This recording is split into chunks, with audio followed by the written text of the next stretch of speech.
Hi, my name is Matthew Pejkovic on Matt's Movie Reviews, and this is my review of Pirates of the Caribbean on Stranger Tides. Jack, have you ever seen with your own eyes the fountain of youth?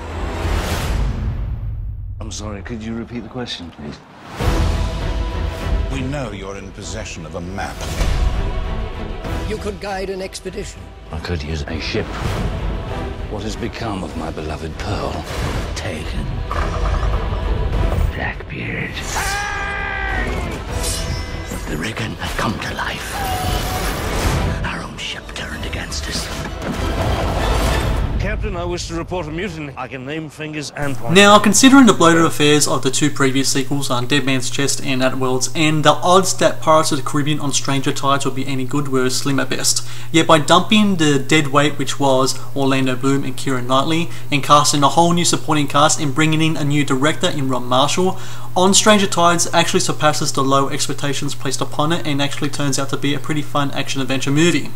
Now, the film begins with the English Protestants, the Spanish Catholics, and the irreligious nomads pirates in a race to find the Fountain of Youth. Stuck in the middle of all this is Captain Jack Sparrow, once again played by Johnny Depp, and he's found himself in the grasp of the villainous Blackbeard, played by Ian McShane, and Blackbeard's daughter Angelica, played by Penelope Cruz, and the Angelica character also happens to be one of Sparrow's jilted ex-lovers as well. Now, another addition to the franchise is Sam Claflin. He's a British actor, and here he plays Philip. He's a missionary, and what this character does is provide a Christian-infused moral core to the violence, the treachery, and the greed which any of these characters can spring into at any moment. Now, as a result, On Stranger Tides reminds more of a Chronicles of Narnia movie than anything else in the Pirates franchise. And what that means is that there's a mixture of religious ethic which mixes very well with box office spectacle, and that should please both secular and Christian audiences. In fact, if Disney was smart, I reckon they should start marketing this film as a religious film to the big target market, which is a Christian demographic. Now, Depp reprises his role as Captain Jack, and look, he's always excellent in the role. But these Pirates films don't really rely on Depp's performances, they rely on the performances of the supporting cast, and here there is a supporting cast that delivers. Ian McShane is perfectly cast as Blackbeard, Penelope Cruz is saucy and spirited, and actually steals the scene in certain scenes.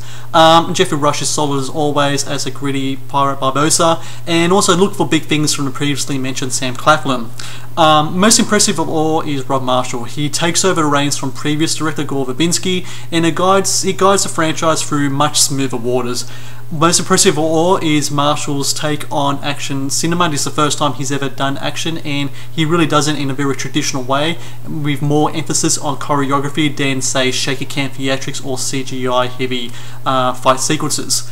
So here, look, you got great special effects, you got great production design, you got zombies and mermaids, which bring a great fantastical feel to it all. Depp sways, Cruz sizzles, Claflin preaches. It all adds up to a pretty good time at the flicks. My name is Matthew Pejkovic. That was my review of Pirates of the Caribbean on Stranger Tides. If you want to check out more reviews, trailers and clips, please subscribe to my channel. Thanks.